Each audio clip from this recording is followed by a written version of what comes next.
Semalam media melaporkan dua aset anak syarikat Petronas di Azerbaijan dirampas oleh waris Kesultanan Sulu yang dikatakan menuntut 14.92 bilion AS dolar iaitu bersama dengan 62.59 bilion ringgit Malaysia daripada Malaysia. Peguam pihak yang menuntut dilaporkan merampas aset Petronas yang didaftarkan di Luxembourg, Petronas Azerbaijan dan Petronas South Caucasus dengan nilai dilaporkan mencecah lebih 2 bilion ASD.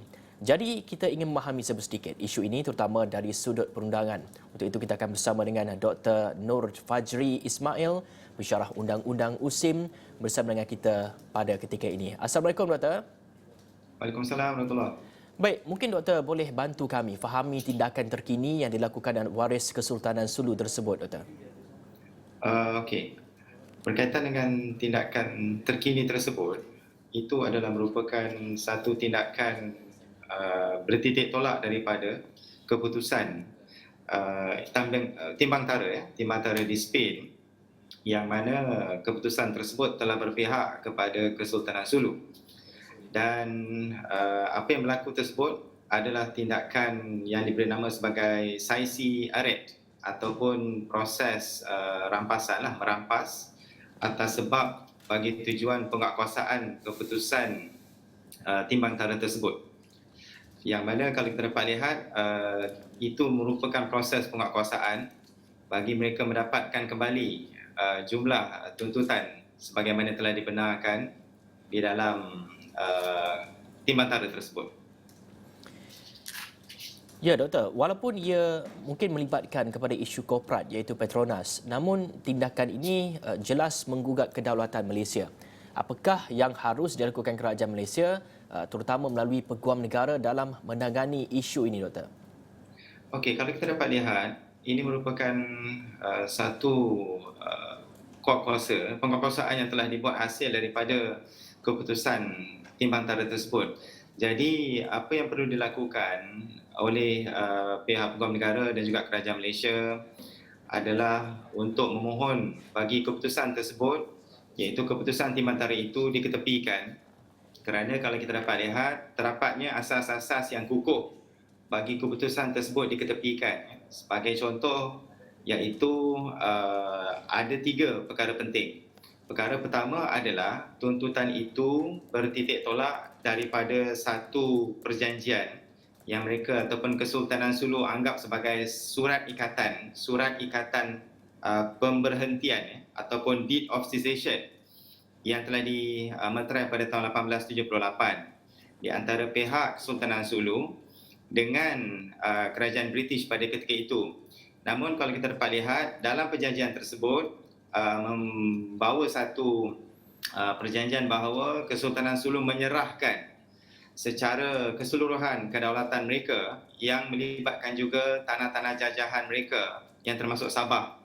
Sebagai balasan, bayaran RM5,000 akan dibayar setiap tahun oleh pihak British.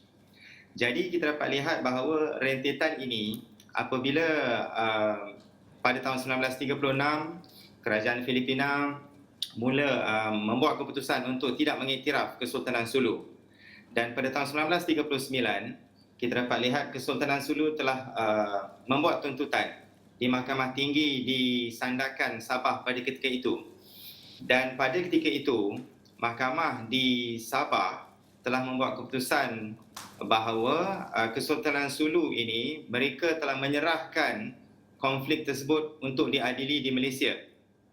Jadi dalam konteks ini, apabila kemudiannya iaitu pada tahun 2019, apabila kerajaan Malaysia mendapat tahu berkaitan dengan proceeding arbitration ini di Spain, maka satu permohonan telah dibuat di Mahkamah Tinggi Kota Kinabalu dan permohonan ini yang saya katakan tadi bahawa membawa kepada 3 keputusan yang penting. Yang pertama adalah tidak ada satu perjanjian yang boleh dikuatkuasakan berkaitan dengan surat ikatan pemberhentian ini yang membolehkan Kesultanan Sulu membawa tindakan kepada timbang tara. Yang kedua, kerajaan Malaysia tidak pernah pada bila-bila masa menarik kembali ataupun menafikan kedaulatan mereka dan ini membawa kesan bahawa Malaysia sebuah negara berdaulat sejak tahun 1963. Apabila Sabah masuk ke dalam Malaysia, maka dengan kedaulatan tersebut Malaysia mempunyai immunity ataupun kekebalan dalam aspek undang-undang antarabangsa. Oleh kerana itu, Malaysia tidak boleh diheret ke mana-mana timbang tara antarabangsa dalam konteks ini.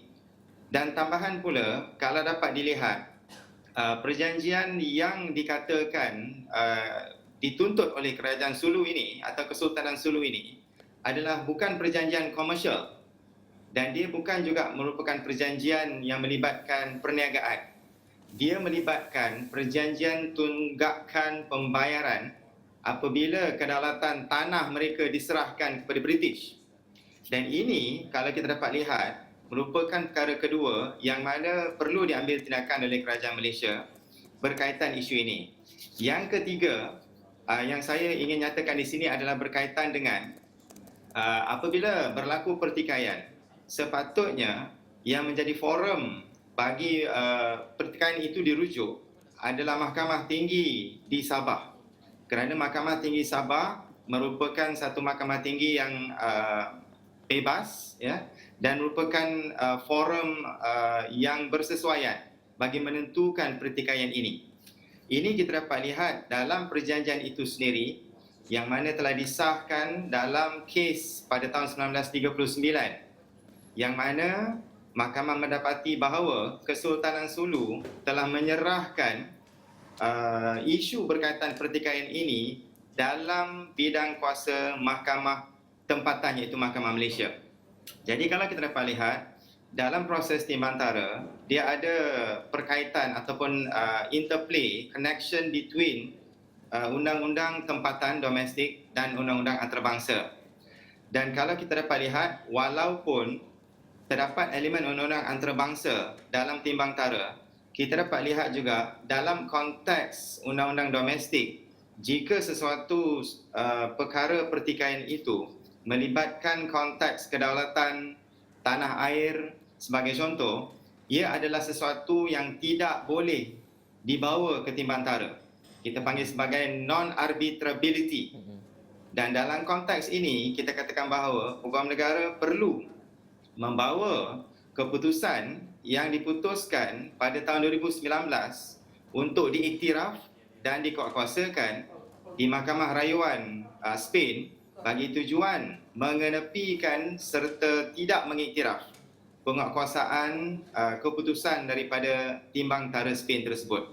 Kerana jika tidak, kita dapat lihat aset-aset lain Malaysia akan terdedah kepada risiko tindakan penguatkuasaan hasil keputusan timbang tara yang berpihak pada Kesultanan Sulu. Baik Doktor, dalam kita nak mengelak tuntutan berulang di masa akan datang, apakah langkah yang terbaik yang perlu kita lakukan? Adakah perlu juga kita mewujudkan timbang tara dalam penyelesaian tuntutan dan juga pertikaian ini? Timbang tara bukan merupakan satu forum yang bersesuaian dalam konteks ini. Kerana saya katakan tadi, sebagai contoh, negara hanya boleh terlibat dalam timbang tara dalam dua konteks. Pertama, jika negara tersebut setuju. Sebagai contoh dalam kes melibatkan timbang tara Pulau Batu Putih. Yang kedua adalah jika Malaysia terlibat dalam konteks pelaburan. Kerana dalam konteks pelaburan, sememangnya ada timbang tara khas dan khusus untuk penyelesaian pertikaian melibatkan pelaburan dan keuangan. Tetapi dalam konteks ini, melibatkan kedaulatan, kita dapat lihat bahawa apabila Malaysia terbentuk pada tahun 1963, Sabah merupakan sebahagian masuk di dalam Malaysia. Dan kita dapat lihat daripada perjanjian saya katakan tadi yang didakwa oleh Kesultanan Sulu, jika terdapat pertikaian, tidak ada satu pun klausa di dalam surat ikatan tersebut yang merujuk kepada timbang tara. Ini bermakna kedua-dua pihak sepatutnya tidak menggunakan forum timbang tara, dan mereka sepatutnya menggunakan penyelesaian pertikaian mahkamah. Satu yang perkara yang menarik saya nak nyatakan di sini adalah mahkamah pada tahun 1939 menyebut bahawa peruntukan asal klausa di dalam perjanjian Kesultanan Sulu itu menyatakan bahawa penyelesaian pertikaian hanya boleh dibuat dengan merujuk kepada Gubernur Inggeris. Dan yang menariknya, pada tahun 2017, pejabat Kementerian Luar British telah membuat keputusan bahawa mereka tidak mahu terlibat oleh kerana salah satu isunya adalah jajahan British tersebut telah pun terbubar apabila terbentuknya Malaysia.